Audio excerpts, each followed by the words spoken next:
Transformación rectangular a polar.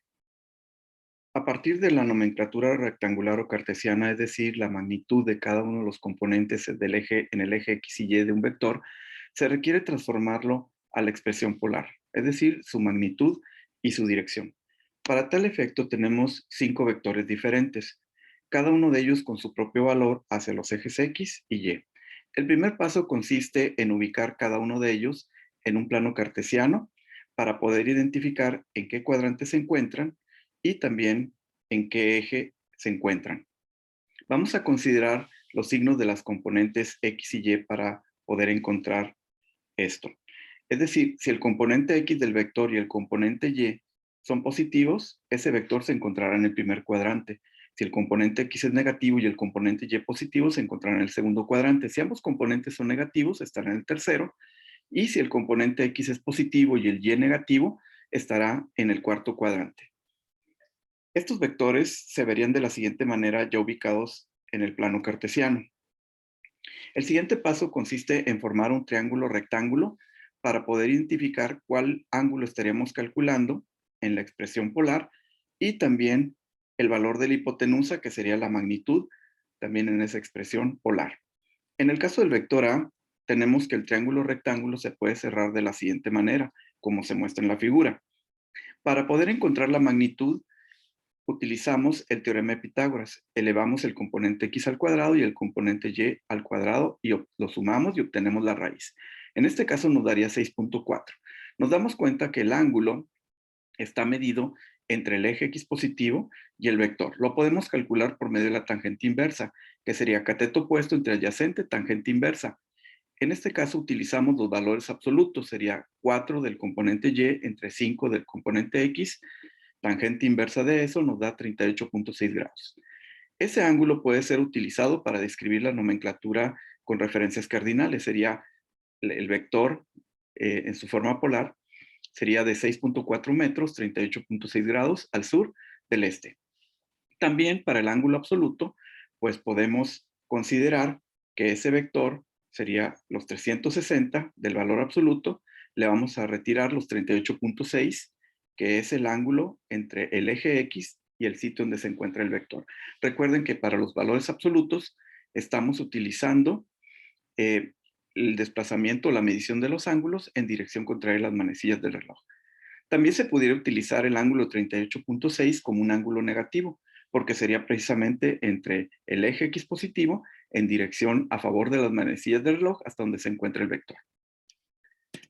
En el segundo caso tenemos que el vector está ubicado en el primer cuadrante, se forma el triángulo rectángulo como se muestra en la figura. Nuevamente utilizamos teorema de Pitágoras para calcular la magnitud, x cuadrada más y cuadrada raíz, nos da 22.4. La dirección sería opuesto entre adyacente, y entre x en valor absoluto, tangente inversa, 63.4. Como vemos, ese ángulo está medido entre el eje x positivo y el sitio donde se encuentra el vector. Es un ángulo absoluto. También se puede utilizar para la nomenclatura al y del, sería 22.4, 63.4 grados al norte del este. Y para el ángulo negativo sería los 360 grados negativos, le vamos a descontar esos 63.4 y nos daría 296.6. En el caso del tercer vector, que está en el segundo cuadrante, vemos cómo se forma el triángulo rectángulo. Nuevamente, la magnitud con teorema de Pitágoras. El menos 8 al elevarlo al cuadrado se hace positivo, le sumamos también 8 al cuadrado, nos da 11.3 de magnitud. En cuanto a la dirección, sería la tangente inversa de opuesto, que es y, que vale 8, entre adyacente, que es x, que también vale 8. En tangente inversa nos daría 45. Ese ángulo está medido, como vemos en la figura, entre el vector y el eje x más próximo. Entonces se puede utilizar con la nomenclatura al y del de referencias cardinales, 11.3 metros, 45 grados al norte del oeste. Para el valor absoluto, al 180 grados le descontamos 45 y nos da 135 grados. Y para el valor negativo, contamos 180 grados negativos, que sería desde el eje X positivo hasta el eje X negativo, y después también contabilizamos en negativo los 45 grados para llegar al vector C, en la misma dirección que las manecillas del reloj. En el caso del siguiente vector, tenemos que se ubica en el tercer cuadrante. Ahí está cómo se forma el triángulo rectángulo, la magnitud sería la tangente inversa de 50 negativo al cuadrado más menos 30 al cuadrado. Raíz de todo esto nos da 58.3. Ahí la dirección sería y en x, tangente inversa, nos da 31.0 grados, pero vean ustedes cómo ese ángulo está por debajo del eje x negativo. Entonces, en nomenclatura al y del sería 58.3 metros, 31 grados al sur del oeste. En el caso del valor absoluto sería 180 más 31 y nos daría 211 grados. Y en el caso del ángulo negativo sería los menos 180 grados, le vamos a descontar los 31 y nos daría menos 149 grados.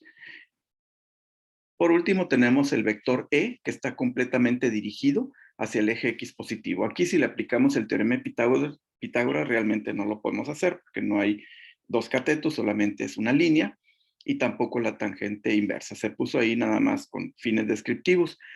La descripción de ese ángulo sería 20 metros al este o 20 metros con ángulo de 0 grados o 20 metros con ángulo de menos 360 grados. Si hacemos un resumen de todo esto, de cómo le hicimos para calcular todo esto, pues tenemos que primero ubicamos los vectores en el plano cartesiano y esto lo hicimos mediante la ubicación de los signos, mediante los signos de los componentes X y Y. Si el componente X y Y eran positivos o negativos, determinaba si estaba en el primero, segundo, tercero o cuarto cuadrante. También pudiéramos ubicar en alguno de los ejes, dependiendo del signo del componente del vector.